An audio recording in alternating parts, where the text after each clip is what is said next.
Unit 731। आखिर उस जगह ऐसे क्या राज थे कि जापानियों ने उसे जला दिया। ऐसा क्या खुफिया तौर पर होता रहा कि जिसे दुनिया के सामने लाना शॉकिंग था। दोस्तों, जापान ने एक शहर हार्बर में कुछ ऐसा किया जो नाकाबिले यकीन था। उस बर्फ़ में ढके शहर में एक खामोश कम्प्लेक्स हुआ करता था। अगर आप दूर से देखें तो आपको कोई रिसर्च सेंटर लगेगा, मगर इस इमारत के अंदर रोंगटे खड़े कर देने वाली मालूमात मौजूद थी। इस इमारत को दुनिया यूनिट 731 के नाम से जानती है। अस्सलाम वालेकुम नाज़रीन, मैं हूं जमाल अरशद और आप देख रहे हैं वंडर वर्ल्ड। दोस्तों, ये दूसरी जंग अजीम का ज़माना से पहले यानी 1930 में कायम की गई बिल्डिंग थी। इस यूनिट का एक ही मकसद था, हम साइंस के ज़रिए दुश्मन पर फतह हासिल करेंगे। बज़ाहिर ये नारा तो काफ़ी साफ़ सुथरा और जदीद लगता था, मगर साइंसी तजर्बात के नाम पर वहाँ वो कुछ हुआ कि अमरीकी भी हैरान रह गए। इस यूनिट में इंसानी दर्द को समझने के लिए किए जाने वाले तजर्बात में हमला खवातीन पर जहरीली गैस छोड़ी जाती थी।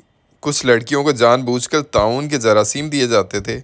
हमला खवातीन को बगैर एनेस्थीसिया के पेट खोलकर बच्चे को देखा जाता था।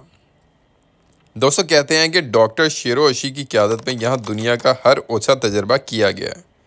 इस इमारत के अंदर मुख्तलिफ तरह के लोगों पर तजर्बात किए जाते थे, जैसा कि चीनी किसानों को पकड़ा जाता था, रूसी सिपाही जो जापानियों के हाथ चढ़ गए, हामला ख़वातीन जो नाजुक सूरत हाल से गुजर रही होती थीं, और छोटे या कम से नौजवान, उन पर भी तहकीक की जाती थी।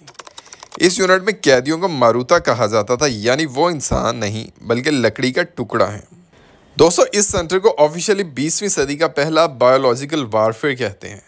सिर्फ 2 कारनामे ही देख लीजिए। शहर में बीमार चूहों को छोड़ा गया, लोगों को बीमारी वाला खाना दिया गया। तकरीबन 4 लाख लोग तो ऐसे लाइल्मी में ही दुनिया से कूच कर गए। साइंसदान ये समझना चाहते थे कि टिश्यूज़ कैसे रिएक्ट करते हैं। इस मकसद के लिए वो कैदी के हाथ को बर्फ़ में जमा देते थे। जब हाथ जम जाता तो हथौड़े से उस पर हल्ला बोला जाता। इस सारी सरगर्मी का मकसद नोटिस लेना ही था, ताकि हम बेहतर इंसान और मजबूत सेफ्टी वाले सिस्टम मुतारिफ़ करवा सकें। दूसरी जंग अजीम में जापान हार गया तो अमेरिका का रद्द-ए-अमल अलग था।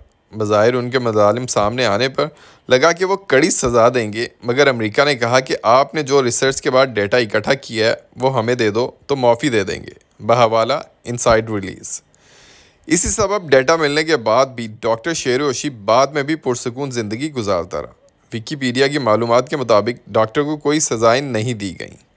जापानियों ने इस जगह को काफ़ी हद तक ख़राब कर दिया और कहते हैं कि इमारत के अंदर से सबूत भी उड़ाए गए थे, मगर आज लोगों के लिए इबरत के लिए वहाँ एक म्यूज़ियम बनाया गया है।